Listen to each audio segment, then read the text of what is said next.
is an Unspoiled Network podcast. This is Unspoiled, covering Harry Potter, the Rereading, Book 3, The Prisoner of Azkaban, Chapters 1, 2, and 3. The Owl Post, Aunt Marge's Big Mistake, and the Night Bus. In these chapters, Harry done fucked up.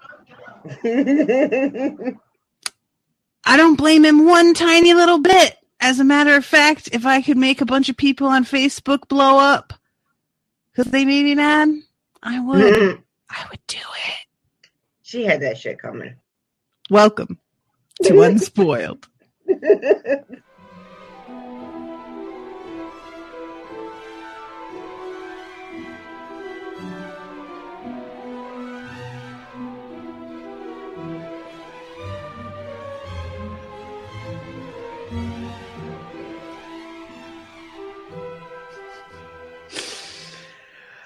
Welcome to the show, everybody. I am Natasha. I'm Rashawn. You're always so soft when you introduce yourself. Oh. You're like, you don't need to know what my name is. It's fine. I know. Like, I'm reluctant to still say my name. Yep. Yeah, nobody knows. It's been a real mystery this whole time.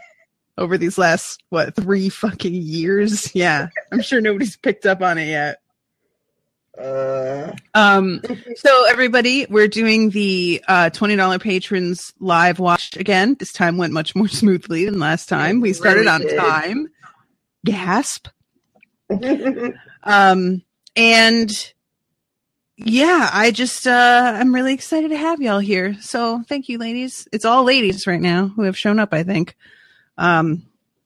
So Rashawn accidentally read the wrong chapters for the next book.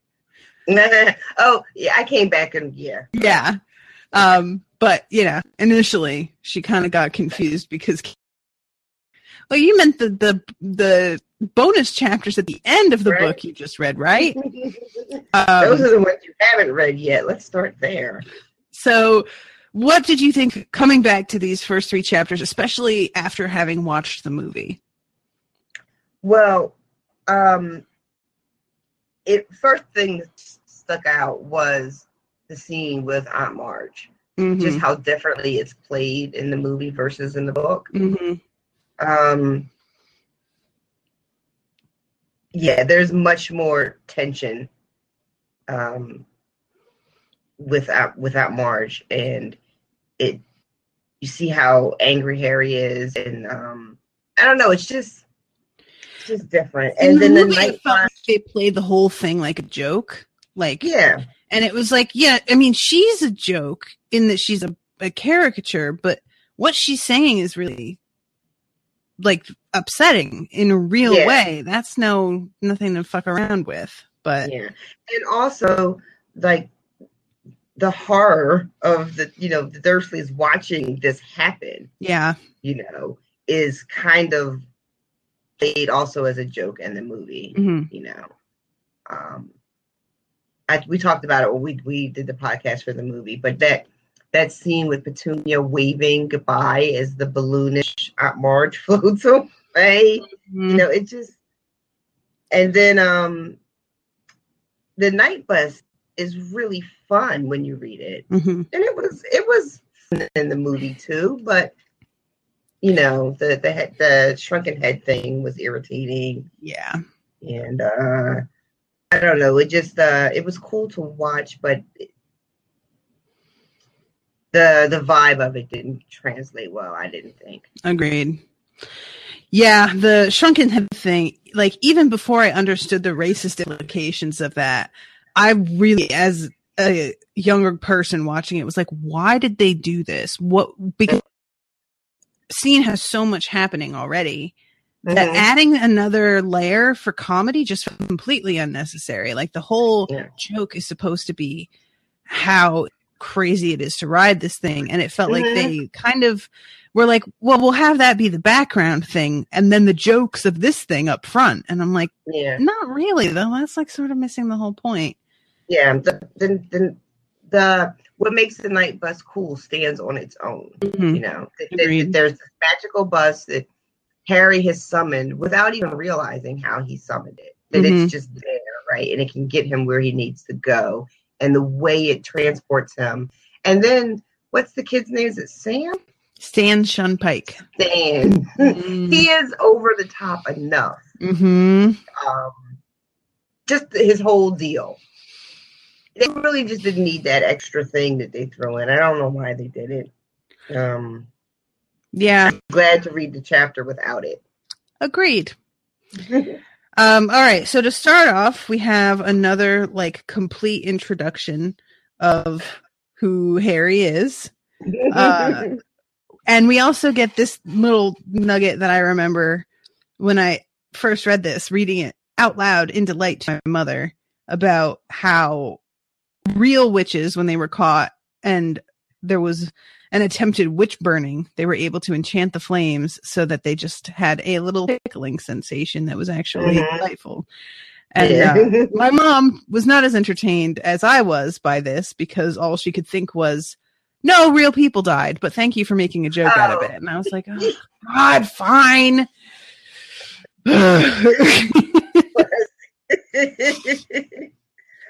Buzzkill, McBuzzkill. Yeah, you know, my mom takes witch stuff a little personally, I think, sometimes. And then Harry, we get a little detail about how Harry gets a phone call from Ron, who does not know how to use a phone. Was this in the movie? No. Oh my God, why wasn't this in the movie? This feels like some real easy comedy, right? Like, oh my God. I love it. I don't know what school you're talking about. Never contact me again. Don't you come near my family. Vernon, for fuck's sake. I love that Ron is basically like, is this thing on? He's yelling so loud because he has no idea like how it's supposed to work. Ron's like your grandma the first time she tries to use email. And she just sends a bunch of like shit that you're like, Grandma? And she's like, oh, I thought that you would like that. You're like, that was nothing. Was that supposed to be a link, sweetie?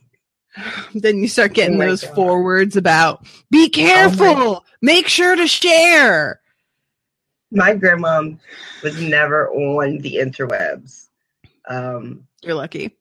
Yeah, there was a computer in the house and she had zero. I don't know if she ever looked at it. You know? I can't imagine she did. As far as she's concerned, it was, you know, just a weird glowing box that was like a TV, but not quite. You know, I don't know what she made of it. Yeah. But the idea of her having been on the internet is amazing to me. I can only imagine.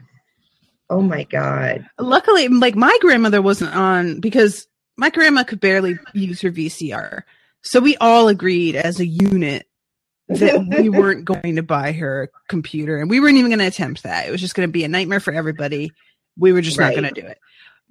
But Brendan's mom did that kind of thing where she would forward shit all the time about how like a new way that women are being abducted for slavery. And it was just this weird, obscure story that you're sure never happened. And they're just like, so the moral is put your grocery cart back. And you're like, what? Like, I thought the whole thing is so convoluted. And you know, Natasha knows, but I haven't said anything publicly, but she'll never hear this. So I'm just going to tell you guys. Oh, so your mom? I had to block my mom on Messenger like a couple months ago because she was sending like 4 or 5 chain mail things a day. And she was sending them to her entire friend list.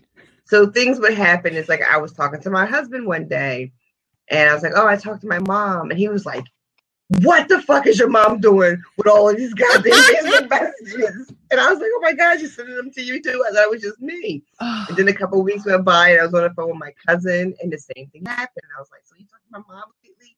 He was like, yo, your mom is out of pocket with these fucking Facebook messages. And it just like kept happening. And I didn't know how to tell her. Like, how do you tell your mom that? So I just fucking blocked her on Messenger and didn't say shit about it. And then like 2 weeks later, she put up this Facebook post and she was like, it's been brought to my attention that I've been going overboard with Facebook Messenger. And like 40 people commented. Did like, they seriously? Yes, everybody was like, he didn't want to tell you. And then everybody, and we still don't know who told her. Like whoever told her won't come clean and she won't say who it is. She was protecting like her anonymity. Oh, bless her heart. Oh, that's so sweet. I was the first comment and I was just like, oh, mommy, I just didn't know how to tell you. I didn't tell her I blocked her. And she was like, you should have told me. Oh, that is so funny.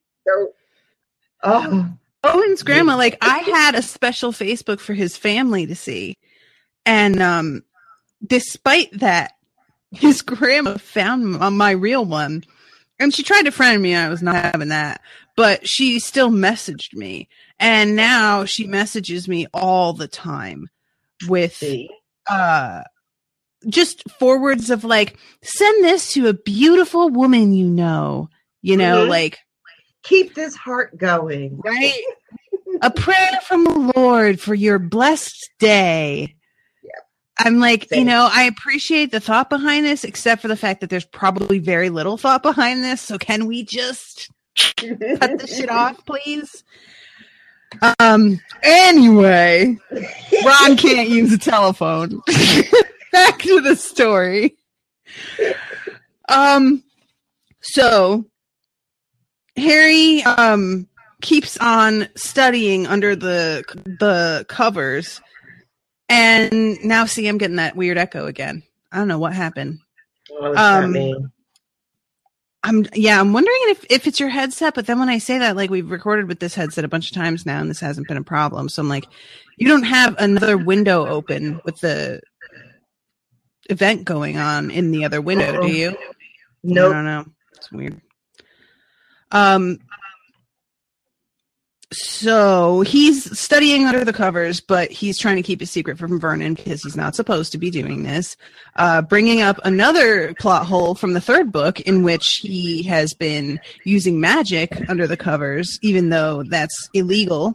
And a huge plot point of the book because he runs away because he's used magic on his aunt, which is illegal. But apparently he can just use it under the covers and that's no big deal. That's fine. Yeah. I think we talked about that too the first time we went around. Mm-hmm. And I wonder, I feel like we asked people, do you remember what people had to say? Did anybody answer us? I can't remember. The only thing that, like, somebody actually brought it up completely unrelated to our podcast in another group that I'm in for the Hogwarts Running Club. Mm-hmm. And people were trying to say like, well, that type of magic isn't destructive and they could tell if you had done damage. And I'm like, you're full of shit. That's like, that's just nonsense.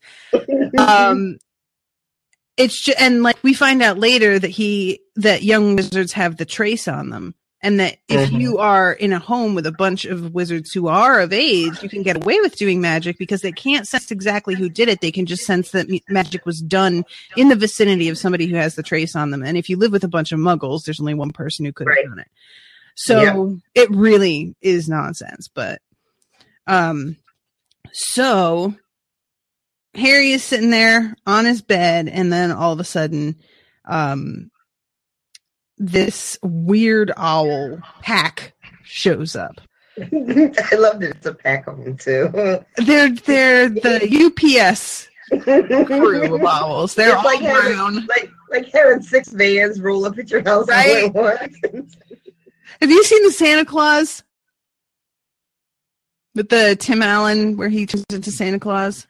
Oh no. Okay. I mean, no. I know what you're talking about, but I haven't seen it. They have to deliver Santa's list to his house, and it's a bunch of file boxes filled with paper, and like 3 FedEx trucks pull up outside his place and just get a bunch of dollies and start carting stacks and stacks of file boxes into his house.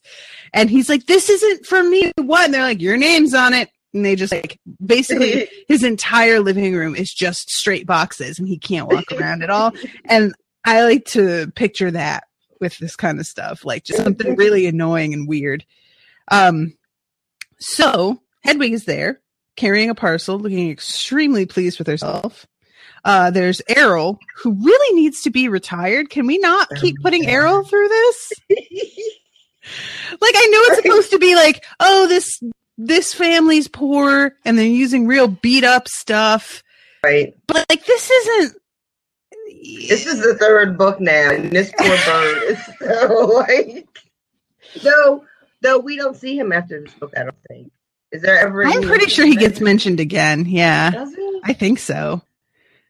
If not, we never hear of an Errol funeral, and I really can't. Well, yeah. I don't want to imagine him being put away without the dignity of a formal gathering that he deserved for his years of service. He got buried in his 10-year service gold watch. Oh my God. So, and then the third one is from Hogwarts.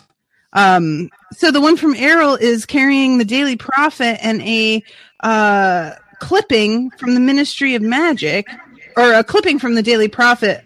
Ministry of Magic employee scoops grand prize. Arthur Weasley, head of the Misuse of Magical Artifacts Office, has won the annual Daily Prophet Grand Prize Galleon Draw. A delighted Mr. Weasley told the Daily Prophet, "We'll be spending the gold on a summer holiday in Egypt where our eldest son, Bill, works as a curse breaker from the Gringotts Wizarding Bank. The Weasley family will be spending a month in Egypt, returning for the start of the new school year at Hogwarts, which 5 of the Weasley children currently attend." Didn't spend any of those galleons on a new owl, though. Listen, this article here, with everybody knowing full well how poor the Weasleys are, would have been met with editorials about how they should have been spending that money, but instead of traveling to Egypt. They got 5 kids still in school and they're going to Egypt. People would have been writing fucking like budget plans and mailing them in about like, well, if they would just do this, then I don't want to hear it anymore. Like, people, I can't buy a fucking purse. Oh, that's right. I'm never letting that go. It's never happening. Oh my God, I forgot all about that. I forgot all about that. So then the next one is an actual letter from Ron. "I'm really sorry about that telephone call. I hope the Muggles didn't give you a hard time. I asked Dad, and he reckons I shouldn't have shouted." I love that. I love it's almost like, well, he's not 100% sure, but from what author understands, the shouting wasn't necessary. Right.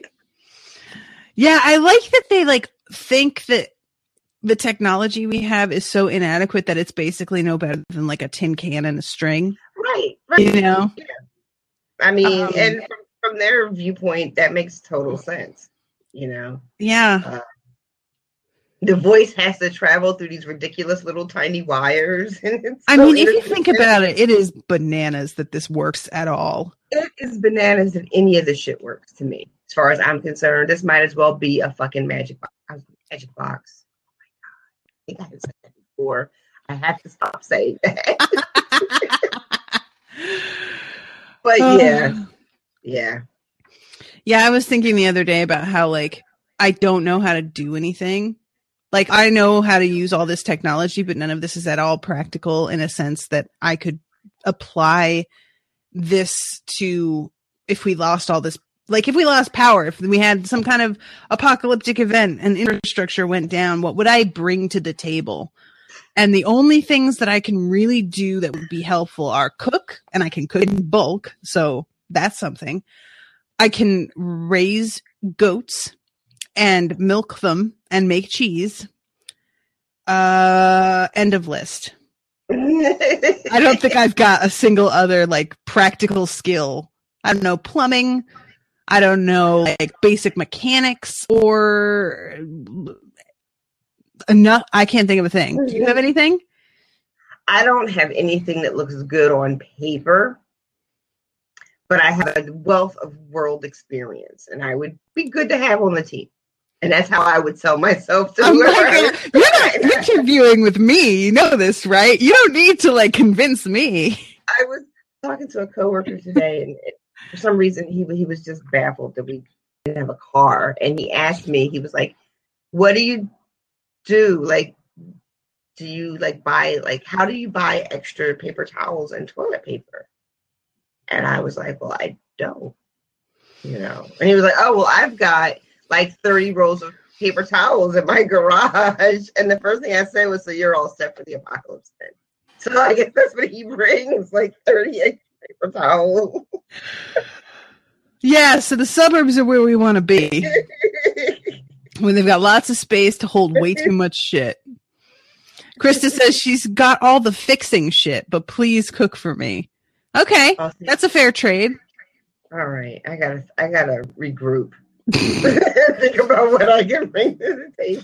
Listen, I gave you that recipe. You do that, and you're well on your way to earning your keep in the zombie apocalypse. All right, so that letter, and then he gets the letter from. Let's see. Oh, he gets a little sneakoscope. I forgot about this thing. From Ron. Bill says it's rubbish, sold for wizard tourists, and isn't reliable because it kept lighting up at dinner last night, but he didn't realize Fred and George had put beetles in his soup, which is unforgivable. Yeah. I would simply like to go on the record as saying that if you ever put a beetle anywhere near my fucking food, I will never speak to you or trust you ever again. Shitless. Yeah, that's fair. That's fair. And then Hermione. Ron wrote to me and told me about his phone call to your Uncle Vernon. I do hope you're all right. I love that. Mm-hmm. Now she's on holiday in France, and she's jealous of Ron. Everybody's having this awesome summer again. Mm-hmm. You know, except Harry. They're going on vacations with their family, and he's studying underneath the blankets, and practically in the dark at home. Yeah, and this is the good part of his summer. Gallivanting, and he's fucking working. Gallivanting. And this is when we find out that Ron says in his letter that Percy is head boy, and then Hermione mentions it in her letter too. Yeah. I just think it's cute that it's so clear that they've all been keeping in touch all summer. So her present to Harry for his birthday is a broomstick servicing kit, which probably there exists a dirty version of that's got like some KY and something in there. Why? I mean, I'm just saying, witches have to have bachelorette parties too. Oh my God, you're so right. Mm-hmm. You're so right. Well, they call them a hen do in the UK. Is that what they call them? A hen do. And then it's the other one, stag. Is it stag? They say here too. They say stag in the US. But yeah, probably not what they used to. But hen do is just so weird sounding. Yeah, I don't think I've ever heard that before. I've heard of like hen parties, but I think like that's the long version. But it's kind of like I'm trying to think of a comparable thing that we shorten things to here, and I can't even think of anything. All right, so then he gets his gift from Hagrid. Happy birthday! Think you might find this useful for next year. Won't say no more here. Tell you when I see you. Hope the Muggles are treating you right. All the best, Hagrid. And it is a book that bites, and Harry has to wrap it in a belt.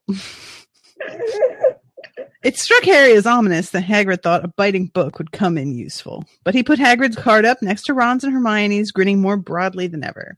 And now there was just the letter from Hogwarts left. The new school year will begin on September the 1st. The Hogwarts Express will leave from King's Cross Station, platform 9 3/4 at 11 o'clock. Third years are permitted to visit the village of Hogsmeade on certain weekends. Please give the enclosed permission form to your parent or guardian to sign. So this is the first year that we're going to be getting all up in Hogsmeade's business. Yeah. Ashley just wrote in all caps, because who wouldn't want a biting book? Indeed. Yeah. If there's one thing I've ever said about my books is that I wish they were more effort and more dangerous. All right. So Harry looks at that for a minute and it's just kind of like, well, I don't know who the fuck's going to sign that form, but I'll cross that bridge when I come to it. It's a shame too. Like, I don't know. Everyone else he just got done reading these letters, right? So everybody's on vacation, having a good time. They're also having a good time with their families. And so not only is Harry alone, having a crappy summer, but he's reminded again that he's got this crappy family that he can't even count on to sign a fucking permission slip. Yeah. Yeah. Yep. Harry's alone. All alone in the world. Yeah. But he had a nice birthday. That's true. Especially compared to last year when it turns out Dobby was stealing all his mail. Oh my God. So then we go to Aunt Marge's big mistake. Harry goes to breakfast to find the three Dursleys already sitting around the kitchen table watching a brand new television. A welcome home for the summer present for Dudley. What is that even? It's nonsense. My brother went to boarding school. We didn't give him no fucking welcome home for the summer present. Nobody got me shit either. And there is a news bit about Sirius Black escaped from prison, armed and extremely dangerous. A special hotline has been set up, and any sighting of Black should be reported immediately. Yeah. And Uncle Vernon immediately starts look at his hair. You can tell he's a filthy layabout. And I love that Harry was gonna kind of be like, fuck you. And then he looks at the picture of the man on the television and he's kind of like, well, yeah. His gaunt face was surrounded by a matted elbow-length tangle. Harry felt very well groomed indeed. And it turns out, at the time, when we first read this, I don't think that you thought Sirius was part of the wizarding thing at all, right? I don't think I did, no. Because it hadn't really, excuse me, the idea that something that was happening in the wizarding community would make the evening news. Mm-hmm. Yeah. I mean, later on, I find out that that is a thing, and that people from the wizarding world meet with the prime minister and all that stuff. I don't think I had ever even considered that. That just makes me think of Kingsley Shacklebolt being the prime minister's assistant, and him being like, "Well, I'm not getting rid of Shacklebolt. He's excellent. That's because he's a wizard." Oh. When will they learn that hanging's the only way to deal with these people? Very true, said Aunt Petunia, who was still squinting into next door's runner beans. And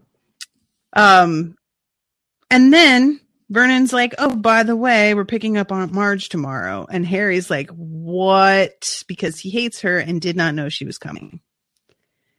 Yeah, I hate shit that's getting dropped on me.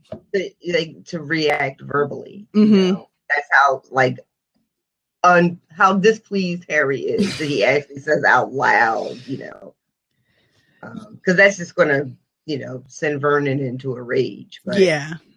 But he can't help himself. That's how bad the news is. The news is bad. And she sounds like a fucking terror.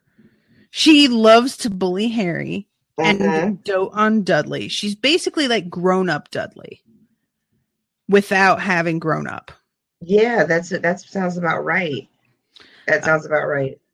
And God, I hadn't thought about it that way, but yeah, she's more like Dudley than Vernon is. Yeah, definitely. Vernon at least feels like he's preoccupied with living, making a living and stuff. Yeah. But when she comes, so she's got nothing better to do than to just fuck with him all the time. Yeah. And it's just for her entertainment. Mm-hmm. Much like Dudley's.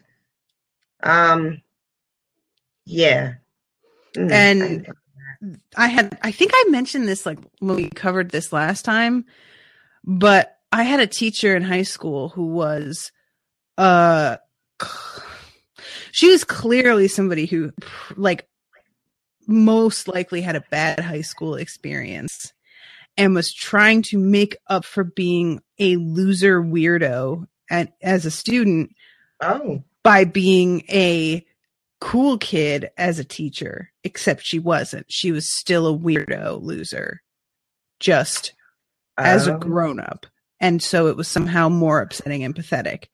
But she would like kind of bully the other, weird kids in class and join in on the popular kids, like taunting and hang out by their desks when we were all kind of doing our own busy work and like chat with them, but not talk to anybody else. It was super gross and really transparent. Even as a fucking teenager, I could see what was going on. And I really picture her when I picture Aunt Marge, because she was about 6'4" and probably about 430 pounds. Like, she was a big woman and just had this sort of like her resting face wasn't bitch face. It was just miserable face. The face of somebody who, no matter what you do, if you're her waitress, there will be a problem of some kind with this table, So yeah, that is a 100% who I think of when I think about Marge. And I really wonder what she's doing now. She was a science teacher and she just could not be bothered helping you out if you weren't part of the clique. If you needed like extra help and stuff, she just didn't really care. It was just something that is so disturbing, right?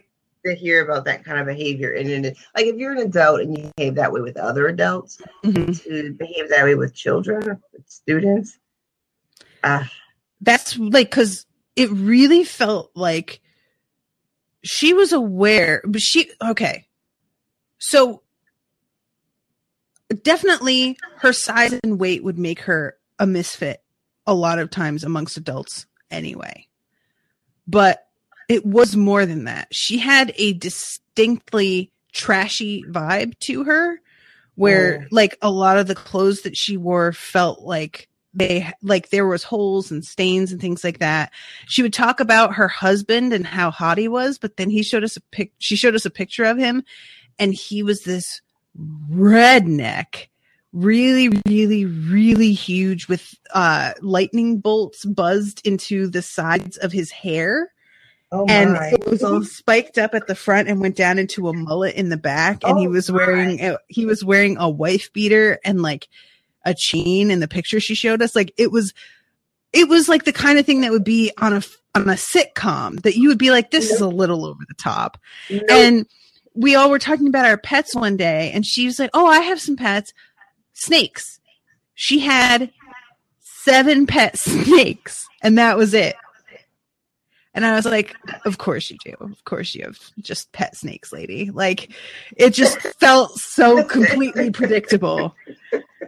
So I have a feeling that amongst adults, she would have had no better luck now as an adult than she would have as a kid when she was in school. So the only way that she could like feel okay about herself was to engage in this with kids who she had power over, and therefore they couldn't turn her away,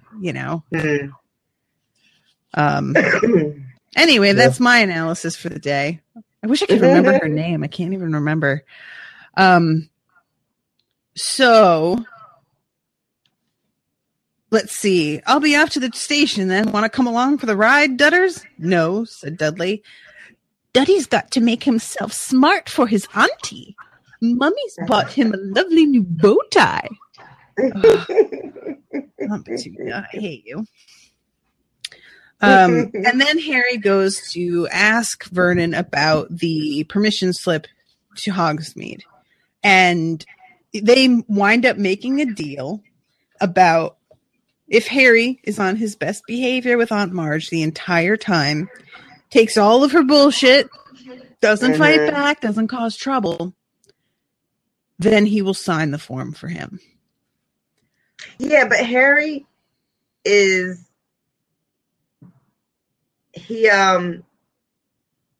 tries to bluff a little bit. Yes. Before they make the deal.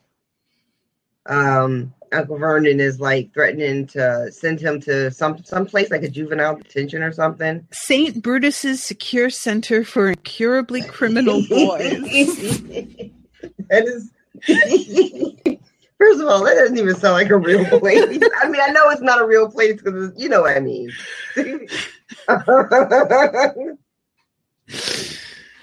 And I like to think Vernon had it made. He it's not a real place, but he built a whole website and everything for it. There's a fake attendance list that he put Harry's name and picture in. That's so great. But yeah, so then after that, then he's like, we'll behave and we'll sign it. I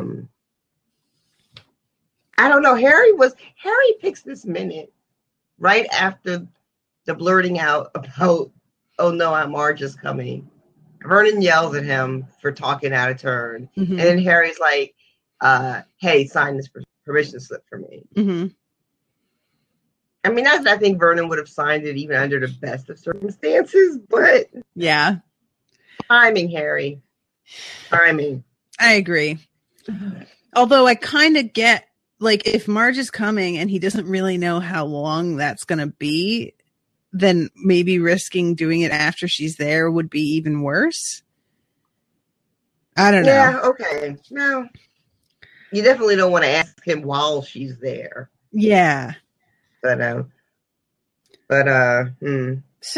Aunt Marge arrives, immediately gives Dudley $20. 20 pounds. Sorry. So I think that's about $200.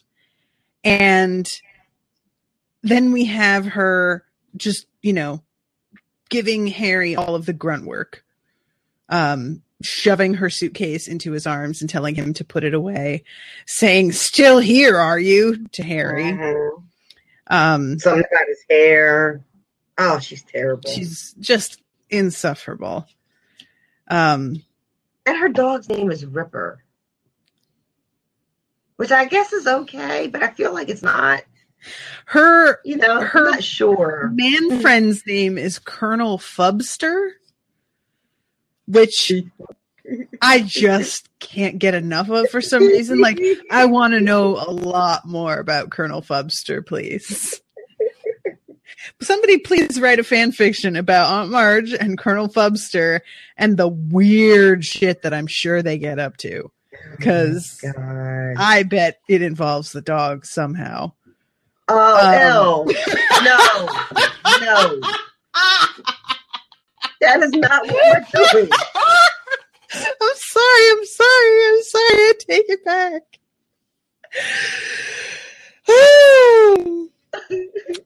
Okay, so I am so disappointed in you.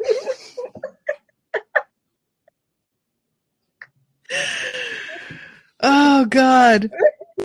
I can't believe that didn't provoke a reaction in the peanut gallery over here. Everybody's asleep. So Aunt Marge finally, she is having dinner and she's talking about how, Harry's parents, there's clearly was something wrong with them and that the Dursleys can't blame themselves for how Harry turned out. And she just goes on and on and on, mm-hmm. Which are how people can be, when they know how obnoxious they're being, and they're almost getting off on it. And it's fucking. Krista just commented, that idea did not require any comment. Fair. Yeah, she's going on in that way because she's been drinking. So you know how that is when you get in, because I even do I this. know how that is. And I just start repeating my fucking self. Mm-hmm. And I keep repeating myself well, but this time when I say it, I'm going to change my inflection and use one different word and it'll really drive it home. No, not really. Plus, I probably plan on using a different inflection and a new word, and I don't. I bet you anything that I just think that's happening. Exactly the same. Exactly the same. It's on a fucking recording, And I've had enough fucking drinks for it. Play has been hit, everybody. Sit down and listen. And her wine glass explodes in her hand while she's sitting there talking to them. And Aunt Petunia and Uncle Vernon are both looking at Harry, even though Marge says that she did that same thing at Colonel Fubster's the other day.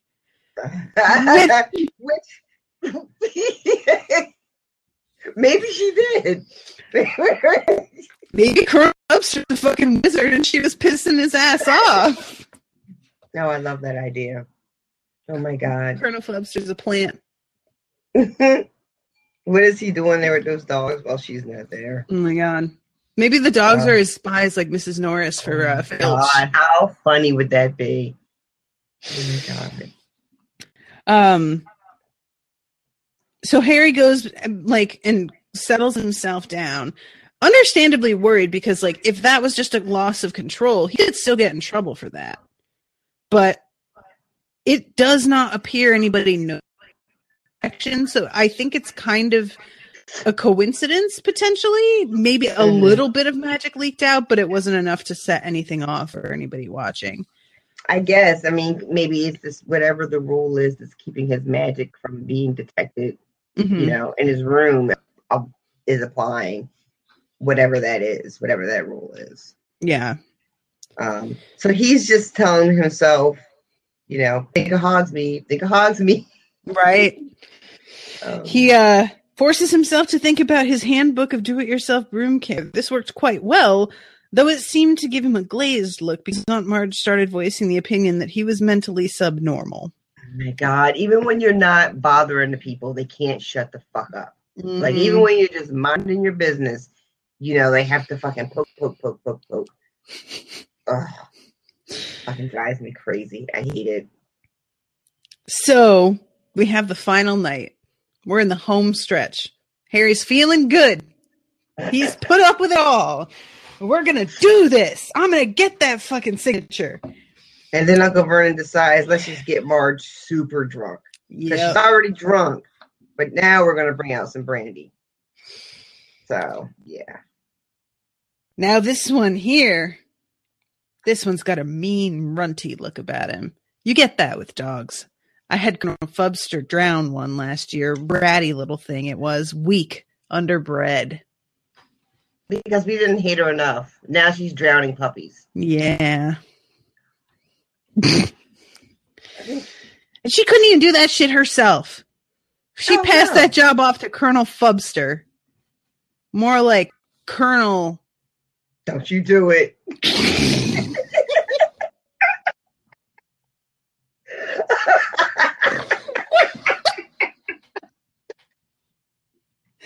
I was trying to think of something that you just cut me off.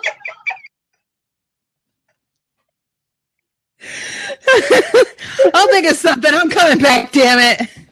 We'll circle back to that. Oh. This Potter, you never told me what he did. He didn't work. Unemployed. As I expected, said Aunt Marge, a no-account, good-for-nothing, lazy scrounger who he was not, said Harry suddenly. The table went very quiet. Harry was shaking all over. He had never felt so angry in his life. I have been having more and more so angry I'm shaking episodes in the past 2 years. I swear to God. Same. It is bad. It is there's nothing to do to calm that once it sets in. Mm-hmm. You just have to kind of wait for it to pass. The best that you can do is take a shot or something to kind of uncoil your stomach. But even that is just, it's just hard to get rid of. Yeah. Yeah. It's happened to me, especially towards the end of the last job. It was happening to me at work. Mm-hmm. I would just get so fucking angry. So, yeah. There's nothing you could do. You have to just, leave. my coworkers, like we could all knew each other well enough that they would just be like, why don't you just go take, 15, 20 minutes. I don't want you accidentally using your magic, Rashawn. So maybe we better get you out of here so you can cool down before you make my coffee cup explode. I was listening to something the other day where these guys were like thinking about what it must have been like to work in an office environment before the invention of cell phones and computers, where you could like immediately vent to somebody that you knew.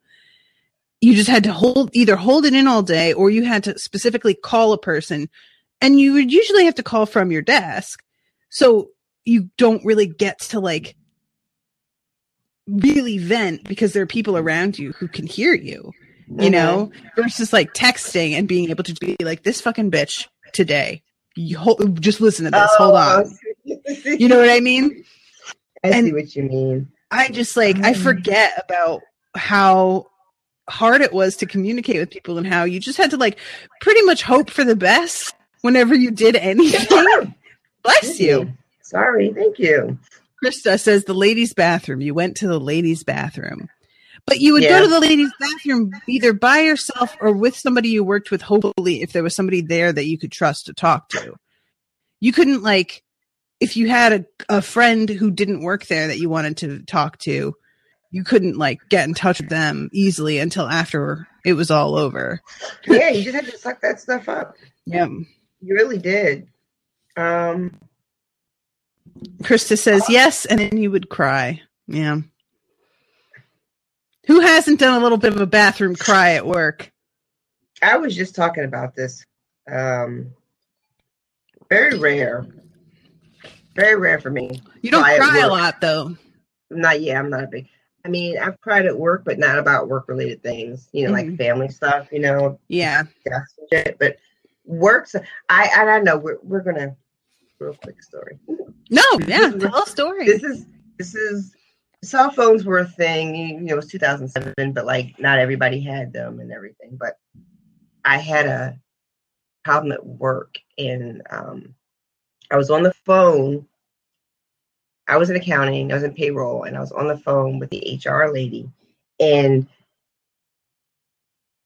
the VP of operations was in her office, and he was talking about me, but he didn't know I was on the phone. So I could hear him losing his shit, like just calling me all kinds of names. And what the fuck does she think she's doing? Is she an idiot? And just going off. Oh my God. I walked downstairs to that office, right? Did you? Fuck yeah, I did. What'd you say? We got into a screaming match. I walked right into his fucking office. I did. You had something to say to me? I fucking heard you. I don't know what you're talking about. You're a goddamn lie. I heard every fucking thing you said. And he's screaming at me, and I was screaming at him. I sure did. I walked in calm. I walked in. I was like, got a minute? And I shut the door, and then we fucking went. I mean, we were fucking going.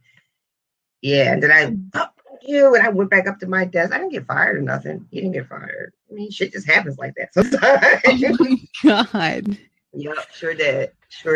I was so mad. I don't think I've ever been that mad at work again. I was furious because he wouldn't admit it, and I heard him. I wouldn't say it. And then I called the girl that was on the phone. She was in the office adjacent to his, and I was like, "You fucking tell him you were on the phone with me." And then I heard it was so bad. Oh my God. I have never this.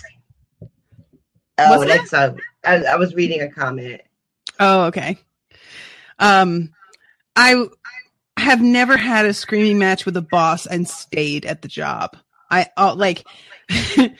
worked at this place. Not everybody can pull that off. I think you have to be in a particular position where they aren't getting along without you. But this place that I worked at in Connecticut, those of you who live in Connecticut may be familiar with Max Fish House. Max is this like chain of restaurants that are higher end. They're pretty overpriced for what they are, but they do have pretty good food. And Krista just all caps 5 exclamation points. Yes. Oh, she knows it. Oh, They're pretty famous. They're chain. And I worked there working in the pastry department because they had all house-made pastries for desserts and stuff. And it was one of those positions where they love bringing in fresh out of culinary school people who don't know any better, who accept shit pay, and who don't have a lot of experience, so they can be treated like garbage and think that's just how it is. Okay. And so I was excited to get the job, but then once I started to be like, this is really bad. And it was just, there was the head chef who worked there. There was this ongoing kind of rumor that he didn't actually know how to cook because he spent almost all his time in the management office on his phone. And then it came out that he was fucking like 3 of the waitresses, but they each didn't know about the others, but it just like came out. And apparently not, because he didn't even like try and hide it or like, whatever. But I didn't actually do the like planning and baking of cakes and things for each evening. I would do the plating during service, and whatever had been produced earlier that day was in the refrigerator ready for me to prep and plate, but I didn't prepare any of it or try and make an estimate of what we were going to be needing that night for service based on whatever day of the week it was. So there was one night where we got hit unexpectedly hard, and all of a sudden we were out of like 2 of the desserts that we offered, and it was only 5 desserts on the menu. And the head chef laid into me as if I had anything to do with it. And it was not my job, and he didn't want to hear it, even though he's the head fucking chef and he should fucking know whose job is what. And I had already been so unhappy there, and I picked up this huge sheet pan filled with gelatin squares, and I heaved it at him and screamed at him, "Suck my fucking cock, you fucker." And I went up and got my purse and stormed out of there.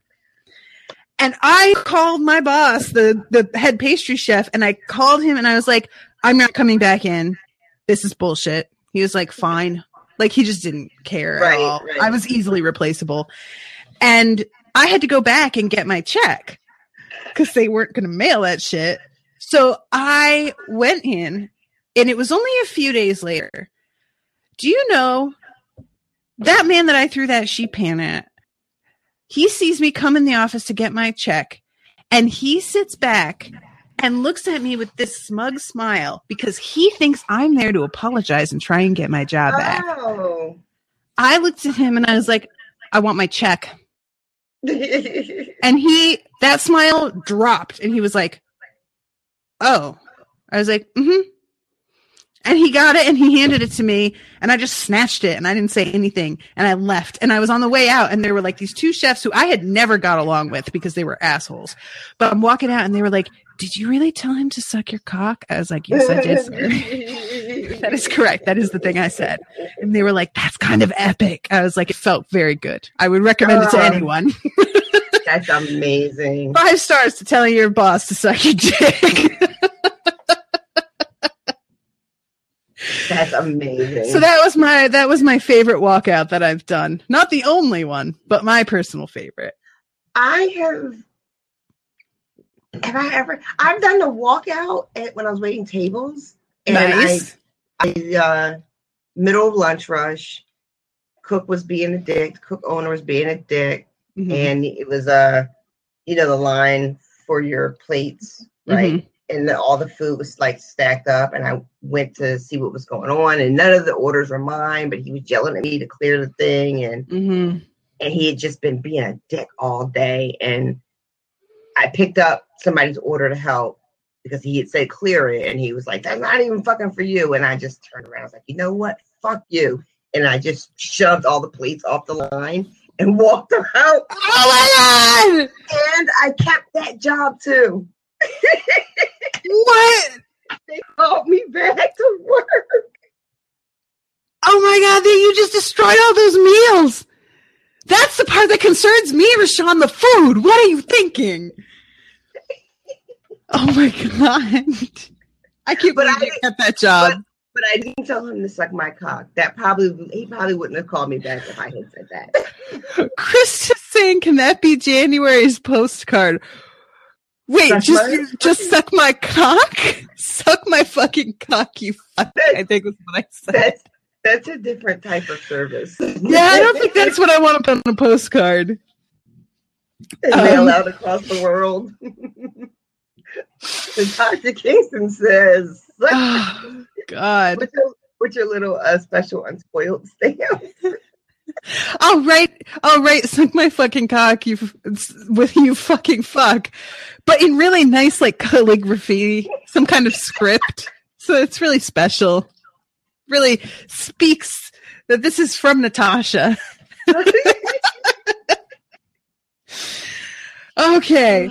So Harry loses his mind because Marge is talking shit about his family, and then she says that they died in a car crash, you nasty little liar, and left you to be a burden on their decent, hard-working relatives, you insolent, ungrateful little... And then she starts to expand. I loved it. She just stopped speaking right in the middle of the sentence. That's my favorite part of all of this, is that she just shuts the fuck up finally. Yep. Yeah, this is the thing that I found this when I first read this so upsetting. And the movie just isn't interested in playing this the way it reads. Mm-hmm. Mm-hmm. They really just want it to be a big joke. Yeah. It's like her mouth stretched too tightly for speech. Mm-hmm. You know, it's what it says. Her eyes are bulging, and it calls her a monstrous balloon, which in the movie, it's just like, you know, does it have that weird music playing, almost like that clown music? Like, yes. Right? It's like horns and like more, yeah. Yeah. Terrible. Just terrible. And it goes to like the part where she's saying shit goes too quickly, and the part where she starts to blow up goes too slowly. Right, agreed. I just felt like the timing on it was all wrong, and the music was completely wrong. Like, that movie just drives me bananas. It makes it seem almost like Harry is overreacting. Mm-hmm. You know, the balance of the scene is really skewed. Yeah. So she starts to rise up into the air, and Harry bails. Yeah, he's like, yeah. He's like, Harry is like, look at the time. I'm out. And he goes and gets his trunk, and he comes back down, and he has his fucking wand out and tells Vernon she deserved what she got, and you keep away from me. Yeah. I love that too. Yep. So Harry is out walking around with his fucking trunk in the middle of the night. What were you going to say? Like I was trying to remember if there was that scene in the movie with the wand when him threatening Uncle Vernon. Yes. They do that, right? They do. Okay. All right. But you know, I'm just throwing shade, you know. And he realizes like, hey, I don't know where the fuck I'm going. Well, I have no place to go. I've got no money that I can use here. Mm-hmm. You know. I've got a wand though. Pretty powerful. But he can't really do anything with it. Well, he's like, I can just use magic now since I already fucked up once. I may as well just do whatever. So I think doesn't he enchant his trunk so that he could let's see. He does Lumos and this is where he first sees Sirius, but he doesn't know it's Sirius. Right. Remember how I didn't know? Like I knew that it was ominous whatever it was. But I had no idea it was going to turn into literally turn into being his godfather. I love that. I remember, I think I thought it was some kind of hellhound, maybe, that was like spying on him for Voldemort. I was all over the place with it. I mean, of course, like, what are you supposed to think? It just isn't. Yeah, he bent over his trunk again, but almost immediately stood up once more, his hand clenched on his wand. He sensed, rather than heard it, someone or something was standing in the narrow gap between the garage and the fence behind him. Harry squinted at the back alleyway. If only it would move, then he'd know whether it was just a stray cat or something else. And he uses Lumos and trains it over that spot, and there is something sitting there. And Harry yells and flings his arm out, and all of a sudden the night bus is there. And hello. Look, what? Is there a kitty here? It is. I don't know if you can see her. If you're a $20 and up patron, you can see Rashawn's cat right now. And she just ran away. Oh, never mind. You couldn't see Rashawn's cat. That was just a teaser trailer. Welcome to the night bus, emergency transport for the stranded witch or wizard. Just stick out your wand hand, step on board, and we can take you anywhere you want to go. My name is Stan Shunpike, and I will be your conductor this evening. The conductor stopped abruptly. He had just caught sight of Harry, who was sitting on the ground. Harry snatched up his wand again and scrambled to his feet. What were you doing down there? Said Stan, dropping his professional manner. Fell over, said Harry. What'd you fall over for? Sniggered Stan. I didn't do it on purpose, said Harry, that is annoyed. a dumb fucking question you fall over for. Like, what are you like? Well, I mean, there are different reasons that you might fall over. I tripped. I was surprised by the animagus dog of my uncle. You know, variety. I still say it's a dumbass question. All right. I mean, if you want to be judgmental. So he gets on there and they head off, and Harry tells them that his name is Neville Longbottom. There's two more questions. There's what you fall over for, what you're looking at, and what's that on your head? I forgot about that one. Nothing, said Harry quickly, flattening his hair over his scar. Oh, and then this one. Yeah. And let's say, you did flag us down, didn't you? Stuck out your wand end, didn't you? How much would it be to get to London? 11 sickles, said Stan, but for 15 you get hot chocolate, and for 13, my bad, with an F, you get hot chocolate, and for 15 you get an hot water bottle and a toothbrush in the color of your choice. That shit does say 13. 13. I don't think I noticed that before. Well, what is that picture that gets circulated all the time of that check where somebody wrote down $150? Oh, yeah, 150. That's what this reminds me of. He would most definitely write 13 with an F if he were filling out a check. Oh my god. So there's a bunch of beds on this bus, which is the main thing that I really felt like I missed in the movie, is that they don't do they don't have the beds. Yeah. And I love that even though it's a wizard bus and they have beds, they don't have them like fastened to the ground or anything. No, that's the best part. They're just like sliding all over the place. But also, like I'm pretty sure in the book there's like the other like the woman, what's her name, is not in the movie. Madam Marsh. Woman. Even though the beds are all sliding all over the place, everyone is like okay. Yeah. You know, like no one is like falling out of the beds.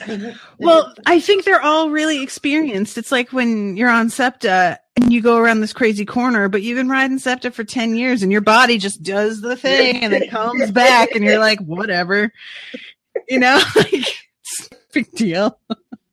The person who stumbles and falls, you're like, you're new. You kind of judge them a little bit, like, that is so true. Your car's broken down or something. You're not on here normally. You probably pay cash. You don't even have no transfer. Listen, when people pay cash, I would get so irritated. Slow the whole fucking system down, trying to find a quarter. Oh my God. Yeah. Or the worst, when they have to use tokens still. How are they still using fucking tokens anywhere? What? We're almost done. We made some strides since you left. We got the little cards and everything. I mean, there were cards when I was there, but there were still tokens too. There was both. No, not the TransPass cards, the reloadable cards. That you go online and you can load your fare right onto the card. I thought we had that. Maybe we didn't. They were rolling them out. They were just putting the machines out when you left. Okay. Well, that's a good idea. Then you lose one that's all like fully charged and you want to kill yourself. But see, you just go to your account and you cancel that, John, and you move them up funds to the card. Yeah, girl, I'm telling you. Nice. Stepping into the 21st century 17 years later. So Harry's on that bus, and then he sees Sirius Black on the cover of the Daily Prophet. Sirius Black, probably the most infamous prisoner ever to be held in Azkaban Fortress, is still eluding capture, the Ministry of Magic confirmed today. We're doing all we can to recapture Black, said the Minister of Magic, Cornelius Fudge, this morning, and we beg the magical community to remain calm. Fudge has been criticized by some members of the International Federation of Warlocks for informing the Muggle Prime Minister of the crisis. Well, really, I had to, don't you know, said an irritable Fudge. Black is mad. He's a danger to anyone who crosses him, magic or Muggle. I have the Prime Minister's assurance he will not breathe a word of Black's true identity to anyone, and let's face it, who'd believe him if he did? While Muggles have been told that Black is carrying a gun, a kind of metal wand that Muggles use to kill each other, the magical community lives in fear of a massacre like that of 12 years ago when Black murdered 13 people with a single curse. It is kind of a metal wand that Muggles use to kill each other. True. I'm not mad at that description.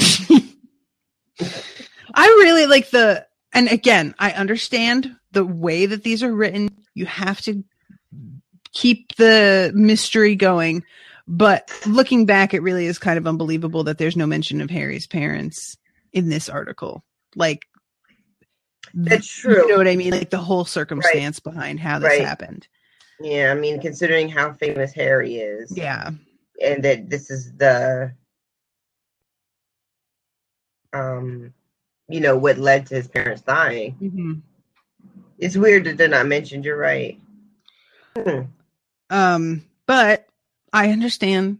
You got to keep things under the belt. Is that how you say it?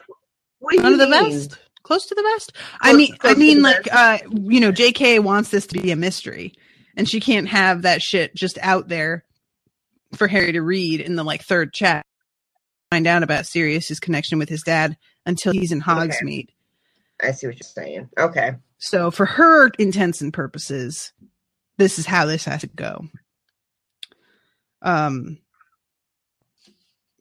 He murdered 13 people, said Harry, handing the page back to Stan, with one curse? Yep, said Stan, in front of witnesses and all. Broad daylight. Big trouble it caused, didn't it, Ern?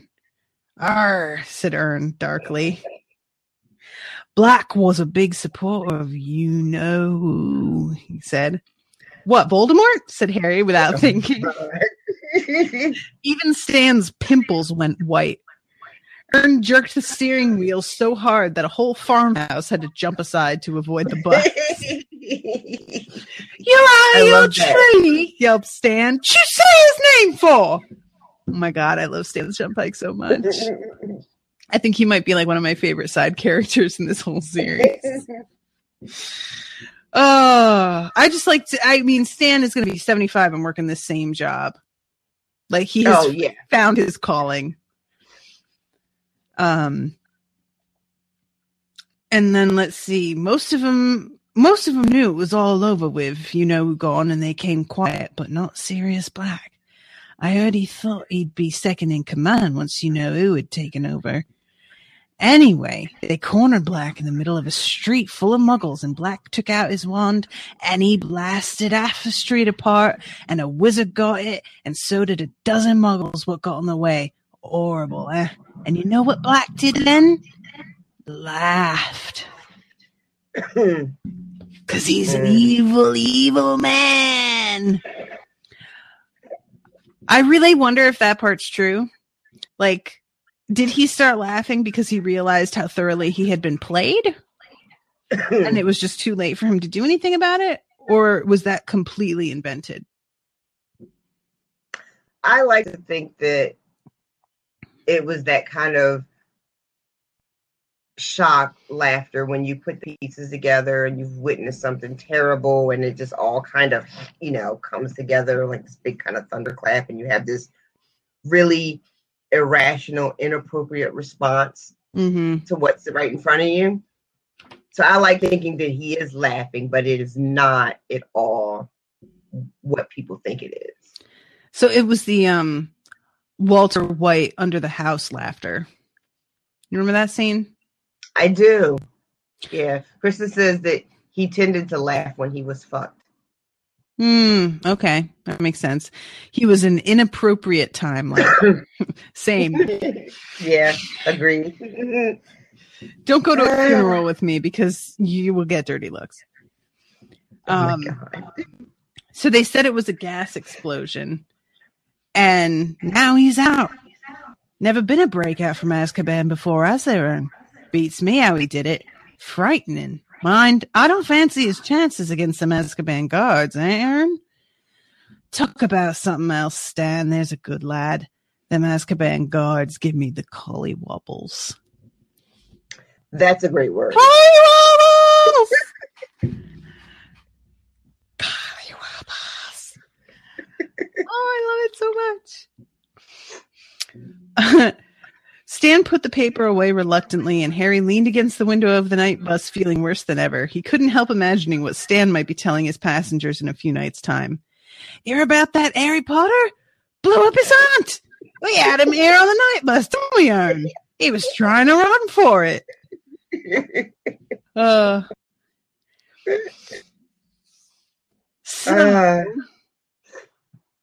then this is where they have like the best part of the bus ride, in my opinion. Where it's really kind of moving and things are moving out of its way, and which I guess is impossible to do for the movie. So what they had the bus kind of wiggling in and out. I think that they do have like for the bus, but it isn't done the same way. I don't think it's impossible to do for the movie. I don't. I just think that they didn't do it. Yeah. She said judgmentally. And the bus is like emptying out, people are getting off the bus. And, I think and then he gets to Diagon Alley, right? Yeah. And he gets off and he's like, well, bye. But Stan's not paying attention to him. He's staring at somebody. There you are, Harry, said a voice. Before Harry could turn, he felt a hand on his shoulder. At the same time, Stan shouted, Blimey, I'm clear! He had walked right into Cornelius Fudge, the Minister of Magic himself. You call Neville Minister? Neville? This is Harry Potter. I knew it!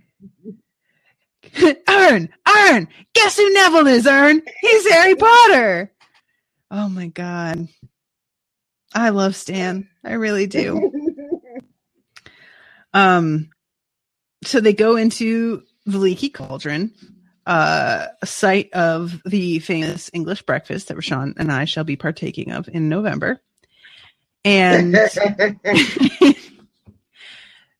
and Ernie is like Ernie and Stan are both trying to catch a glimpse of Harry. So Fudge is like, hey, Tom, you want to put us somewhere kind of private, maybe?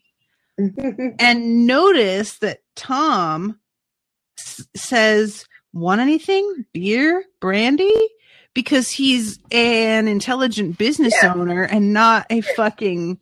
Whatever that was in the movie. Whatever the fuck that was. Listen. Why?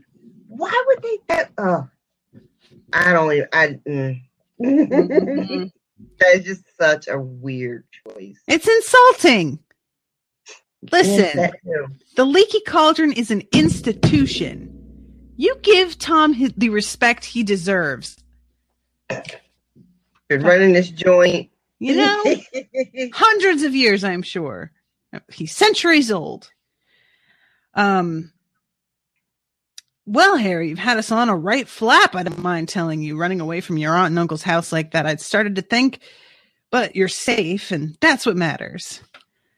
And Harry's like, okay, this is my favorite because there is a meme that has been shared many times where people say, turn to page 45 of the book nearest you, and the first sentence on the page describes your love life. And I was sitting next to this book when I saw it, and I picked it up. First sentence on page 45. Hang on, blurted Harry. What about my punishment?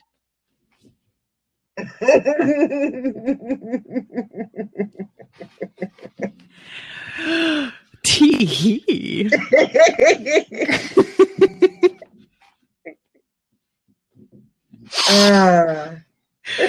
Oh, 50 Shades of Harry. Oh my! So first with the broomstick kid, and now with the don't forget the dogs.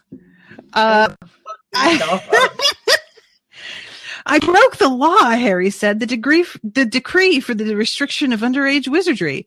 Oh, my dear boy, we're not going to punish you for a little thing like that. It was an accident. We don't send people to Azkaban for blowing up their aunts. But this didn't tally at all with Harry's past dealings with the Ministry of Magic. Mm-hmm. Yeah, and it won't tally later with your dealings with them either. We had to take into account in the present climate. Surely you don't want to be expelled. Of course I don't, said Harry. Well, then what's all the fuss about? Now, here, have a crumpet. And see when someone is fucking giving you some bullshit with some kind of ulterior motive. Listen, crumpets are not bullshit. I don't know what you're thinking. They're like, why are you asking all these questions? Don't you want this great thing I'm offering you? Mm-hmm. That's how they fucking get you every time. Who's they? And then they offer you purpose. You know who they is. Is the man. You keep laughing. Listen, I'm really who it is your new job, probably. Listen, insurance is gonna be all taken care of. What's the big deal? Just come over first. I should have never showed you that clip. I should have never showed you that clip from Family Guy. Oh my God, you guys, Natasha had never seen it when Stewie is talking to Brian about writing his book. Oh my God, his voice keeps getting higher and higher. Oh, gonna have some obstacles he's gonna overcome. Some friends become enemies, some enemies become friends. Oh, it's so good. Okay, back to this. I'm too distracted tonight. It's the wine. So, room 11's free. I think you'll be very comfortable. Just one thing, and I'm sure you'll understand. I don't want you wandering off into Muggle London, all right? Keep to Diagon Alley. And you're to be back before dark each night. Sure, you'll understand. Tom will be keeping an eye on you. Okay. Well, not that Tom in the movie. What's that? Not the Tom in the movie. He can't keep an eye on it. Because Harry has all this free time in Diagon Alley to wander around and get to know people and eat Florian Fortescue's ice cream every day. And he doesn't get any of that in the movie. He immediately is met by the Weasleys. Mm-hmm. Let's see. Like I said, to speed the movie along, but yeah, like that's the thing is like I understand why they cut things but they are just so much fun that it's really a shame. And if they're cutting things to streamline the movie and for time considerations, that's one thing. But then you're also adding in weird, unnecessary shit. Exactly. You know, and that's where it gets frustrating. Agreed. Preaching to the choir, girl. Minister, can I ask you something? Certainly. Well, third years at Hogwarts are allowed to visit Hogsmeade, but my aunt and uncle didn't sign the permission form. Do you think you could... Fudge was looking uncomfortable. No, I'm very sorry, Harry, but as I'm not your parent or guardian, but you're the Minister of Magic. If you gave me permission... No, I'm sorry, Harry, but rules are rules. How do you say rules are rules with a straight face after what we just fucking talked about? Yeah. Mm-hmm. See, full of shit, guys. These people don't know how to keep their lies straight. This is like that shit that we were talking about earlier. Kinea had posted about how somebody called out and tried to create this elaborate story. Yeah. And they just don't keep track of their own shit. And you can easily be like, yeah, you said this one thing, but then you called from this number. Right. Your phone is locked in the car, but somehow you talking to me on it right now. Because you forgot that caller ID is a thing in 2017. Okay. That was so funny. I'll be off. Enjoy your stay. Harry followed Tom up a handsome wooden staircase to a door with a brass number 11 on it, which Tom unlocked and opened for him. And Hedwig is already there. Tom calls her a very smart owl. Of course she is. We miss you, Hedwig. The sky outside the window was changing rapidly from deep velvety blue to cold steely gray, and then slowly to pink shot with gold. Harry could hardly believe that he'd left Privet Drive only a few hours ago, that he wasn't expelled, and that he was now facing 2 completely Dursley-free weeks. It's been a very weird night, Hedwig, he yawned. And without even removing his glasses, he slumped back onto his pillows and fell asleep. Yep. Yay! So, boy, this got away from us again. What do you mean? Our tangents. I mean, what? I don't know. This can only be 2 hours long, and we're already at 100 minutes. So I guess we're probably going to have to wrap it up now. Yeah. Okay. But these tangents were good. These were quality tangents. They're fresh quality tangents. Squeeze them. See how they spring back? Oh my God. Oh my God. Pick a unblemished tangent with firm skin. Look on it. How does it sound? Give that tangent a sniff. Oh. Fresh. Okay. New patrons this week. What's up, everybody? So this week, newbies, we've got Anya Kriska, Allie Hartley, Quinn Hunsucker, Kim Nister, Olivia DaCosta, Aaron Stott, and Chandra Trinkle all became patrons this week. Welcome to all of you. Delightful, wonderful, special, better than everyone else people. You are what makes our world go round. We love you so deeply and so much. And I just want to remind you all that if you are a fan of the Halloween season, I am doing my weekly October episodes of Unspookled, which are the spooky story podcasts that are me reading like allegedly true stories of hauntings and things that people have experienced. They're a lot of fun. And I've been getting really, really good feedback on the first one. So that's awesome. And it doesn't matter what you pledge. You will get access to that. And you will get access to, what's the other thing that I was doing for $1 and up patrons? I know there was another thing that I was talking about recently, and I can't remember what it was. Oh well, there's tons of stuff if you're $1 and up. Like there's so many like older episodes of other shows and everything like that. But $5 and up, you will get access to the newest season of Twin Peaks, which I'm covering with Maggie. And $10 and up, you will be getting a postcard from me. This month's postcard for September it's actually, you cut it down the middle to make 2 bookmarks, one of which is modeled after Rashawn's famous bookmark from book 1 when she kept accidentally reading ahead. And it just says, "Stop fucking reading," and has a stop sign on it. If you are a patron, you can find in the photos of the patrons only Facebook group the original photo of her poorly printed folded piece of paper that she used. And I modeled a beautiful postcard after that. And then the other one is from my end, and it just says, "Don't mention Coral." Because some of us need a reminder that the name of this show is Unspoiled. And we got off to a rocky start. You know.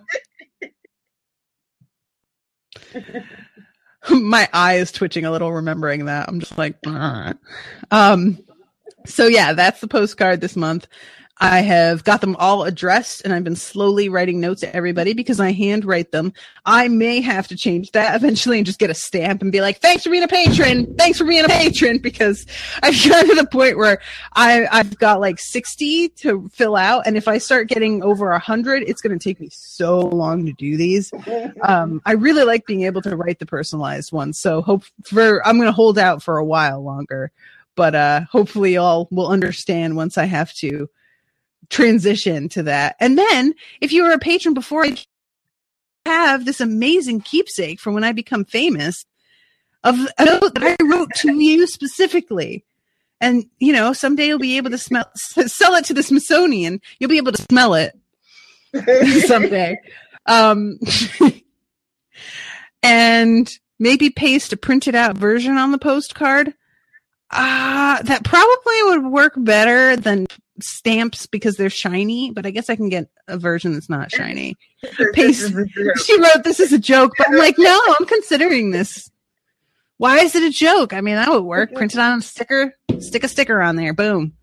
But yeah, anyway, so that's the postcard for $10 and up patrons. And then, like I said, $20 and up patrons, you get to come and join me and Rashawn bi-weekly on Friday nights and watch us record Harry Potter and talk with us and write some stuff through on this sidebar for us to read. She's like, "You can send it through your printer." I certainly could not. You've gotten these postcards. They're like a 1/4 inch thick. That shit would jam up.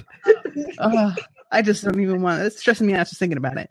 Have you ever tried to align shit and then print it?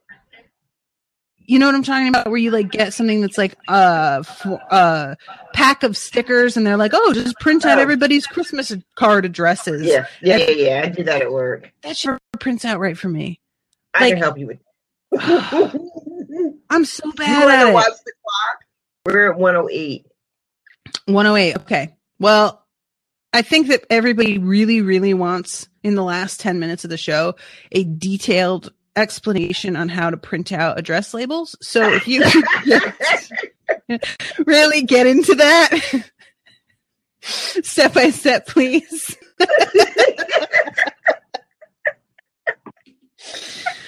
Oh, God. Okay.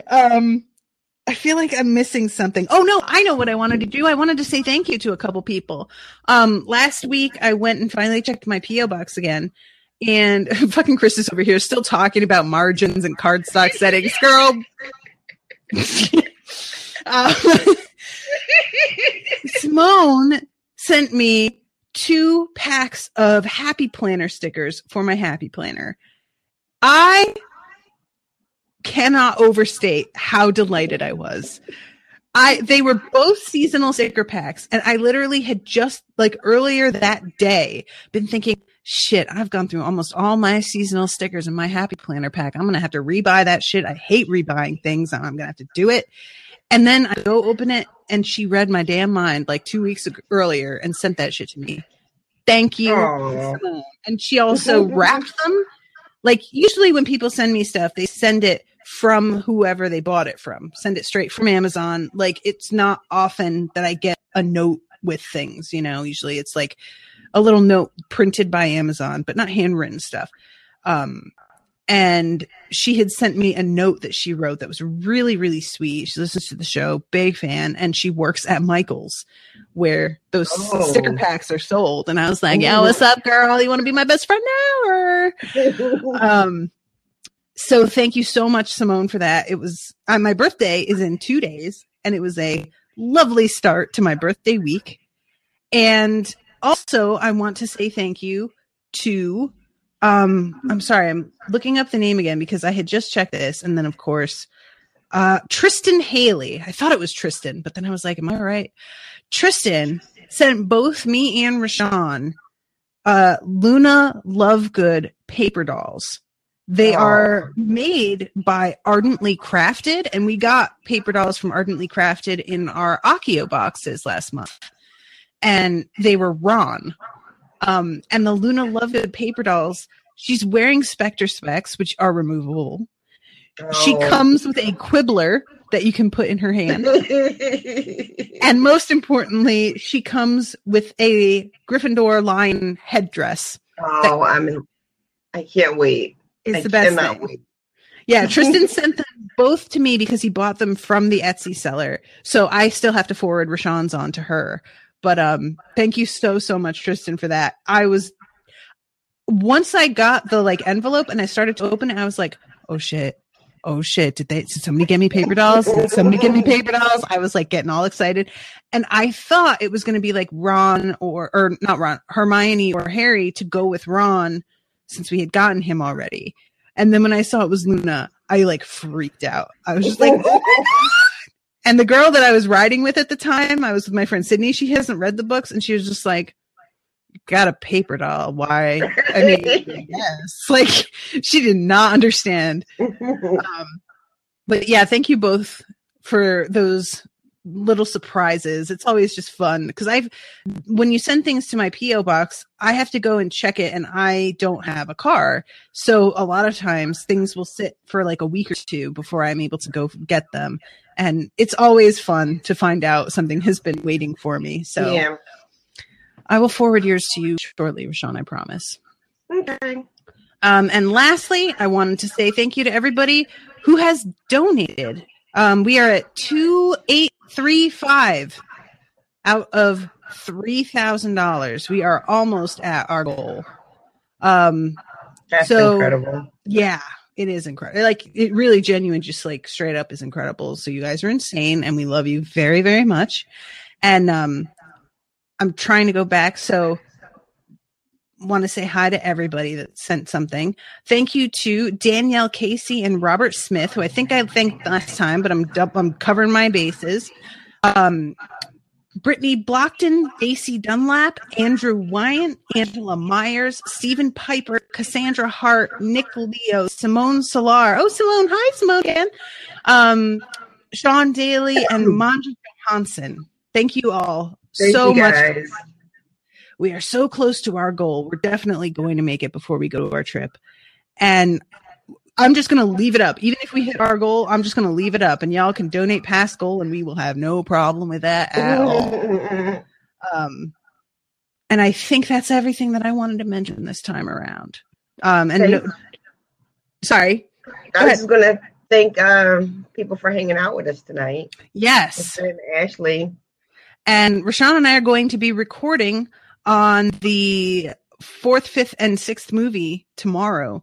So if you donated, you're going to be getting the next installment of us talking about the films in your Dropbox folder. So keep your eyes peeled for that. I think that's everything. We're down to 5 minutes left, so we better do this. All right. Thanks to these lovely ladies on the side here. It's Krista and Ashley. I thought I saw another person was there, but I think it's just Rashawn. Yeah, just me. I thought there had been somebody else earlier, but maybe they left. But thank you so much. And I'm really glad that this time this worked out a lot better than the first time. That was rough. So thank you all. Happy birthday to me. And Happy birthday to you. And we will see you next week with 3 more chapters. Toodaloo, motherfuckers. Bye, guys.